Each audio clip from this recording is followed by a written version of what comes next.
Today I'm going to tell you all the structures of present tenses, that how you can make the sentences of simple present tense, present continuous tense, present perfect tense and present perfect continuous tense. I will be telling you step by step, tense by tense, that how you can make the structure as per the making. So first let me come to the simple present tense. First it comes, before making any sentence, first you will have to understand the structure and base of that particular sentence. If I'm talking about present simple sentence, then first of all we will have to understand the formula means making, that how we have to make a sentence according to that rule of the making. जैसे यहाँ पर आता है subject plus verb की first form plus object, right, this is a making. अब इसी making के ऊपर वो सेंटेंस बनेगा जिसे हम कहेंगे प्रेजेंट इंडेफिनिट का सेंटेंस, प्रेजेंट इंडेफिनिट टेंस का सेंटेंस. जैसे आई प्ले द गिटार, मैं गिटार बजाता हूं. तो आई के साथ जो लगता है वो वर्ब की, यहाँ पे वर्ब की फर्स्ट फॉर्म लगेगी, फिर ऑब्जेक्ट. जैसे वहां पे कह रखा है सब्जेक्ट हो गया आई, फिर उसके बाद वर्ब की फर्स्ट फॉर्म हो गया प्ले द गिटार, ये हो गया आपका object.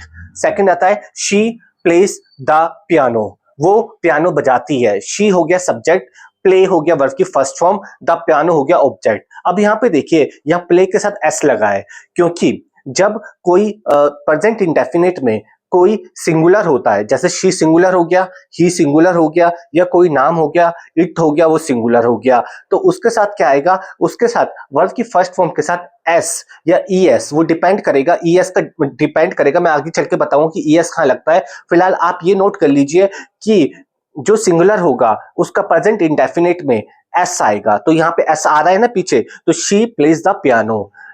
Third, they study every day, वे रोज पढ़ते हैं. दे क्या है, ये प्लूरल हो गया, तो उसमें सिंपल है कि जैसे सब्जेक्ट प्लूरल हो गया या आई हो गया, वो सिंपल वर्ब की फर्स्ट फॉर्म के साथ ही आएंगे. लेकिन जो अगर सिंगुलर हो गया, जैसे मैंने आपको बताया था शी, ही, कोई नाम, इट, उसके साथ एस लगेगा. तो ये हो गया प्रेजेंट इंडेफिनिट का rule. So according to rule, first you have to understand rule of that particular tense, then only you can make proper and right structure of the sentence. Otherwise you will be making the mistake, and we are making mistakes whenever we are making any sentence of that particular tense, because we are not clear with the formula, we are not clear with the basis of the making.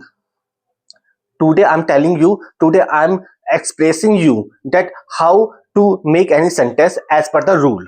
तो present continuous tense पे आते हैं, जिसे present progressive tense कहते हैं.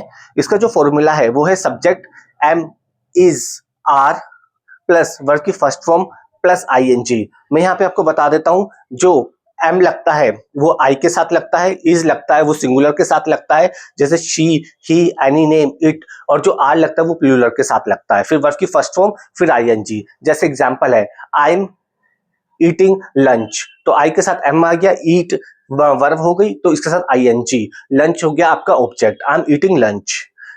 She is watching television, she क्या है, singular है, तो सिंगुलर के साथ मैंने क्या बताया था, इज आएगा, तो singular she is watching TV. They are playing soccer, वो शोकर खेल रहे हैं, तो दे क्या है, प्लूरल है, प्लूरल के साथ आर आएगा, प्ले जो है वो वर्ब की फर्स्ट फॉर्म में ING, then object.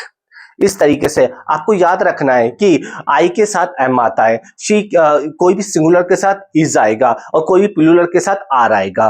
Present perfect की मैं आपको बता देता हूं making. Now it comes to present perfect. सबसे पहले we will have to understand formula which is also called making. इसमें जो मेकिंग है वो है subject plus has have plus verb की थर्ड फॉर्म प्लस ऑब्जेक्ट. अब देखिए, इसमें जो हैज आएगा उसमें आपको देखना है कि हैज किसके साथ आएगा और हैव किसके साथ आएगा. हैव जो आएगा वो आई के साथ आएगा, हैव जो आएगा वो प्लूरल के साथ आएगा. प्लूरल जैसे वी हो गया, दे हो गया, इस यू हो गया, इस तरीके से. और जो सिंगुलर हो गया वो शी हो गया, ही हो गया, कोई नाम हो गया, इट हो गया, उसके साथ हैज आएगा.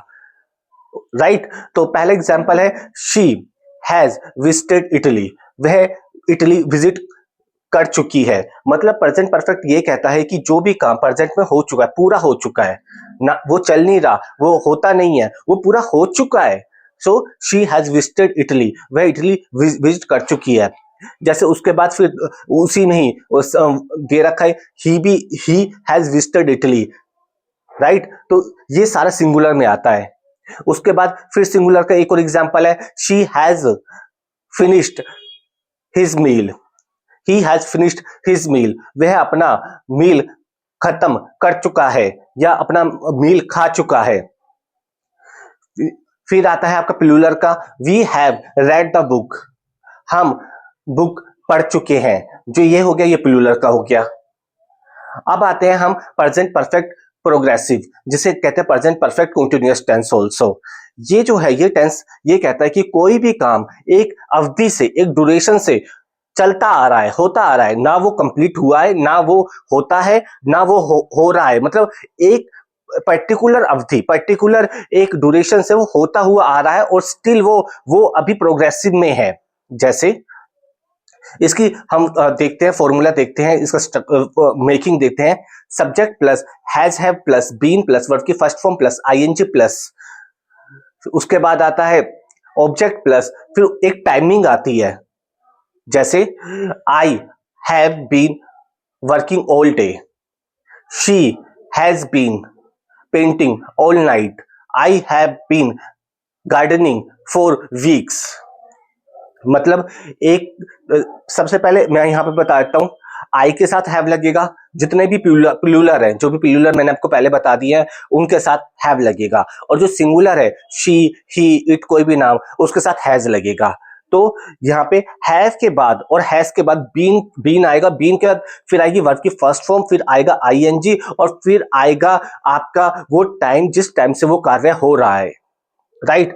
मतलब मैं ये कहना चाहता हूं, जैसे आपने ऊपर देखा, इसी के ऊपर देखिए आप, present continuous tense, present continuous tense में जो है वो काम हो रहा है, उसमें कोई अवधि नहीं है, उसमें कोई ड्यूरेशन नहीं है, वो हो रहा है बस। मतलब जैसे शॉर्ट टर्म के लिए हो रहा है, टेम्परेरी बेसिस पे हो रहा है। लेकिन इसी के नीचे देखिए, ये इसी के नीचे देखिए, इसमें क्या है कि एक जो काम है वो एक टाइम से हो रहा है। जैसे इसके फर्स्ट एग्जाम्पल में देखिए ऑल डे, ठीक है, वो सारे दिन से हो रहा है। ऑल नाइट, वो सारी रात से हो रहा है।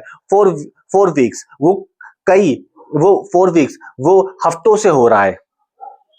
राइट। तो इन दोनों में डिफरेंशिएट यही कर सकते हैं कि जैसे अगर प्रेजेंट कंटीन्यूअस है, उसमें अगर कोई काम हो रहा है लेकिन ड्यूरेशन नहीं है, तो वो प्रेजेंट कंटीन्यूअस है, इज एमआर के साथ आएगा उसमें, ठीक है। लेकिन अगर ड्यूरेशन आ गई कि हाँ ये काम एक हफ्ते से हो रहा है, महीने से हो रहा है, किसी दिन से हो रहा है, रात से हो रहा है, सुबह से हो रहा है,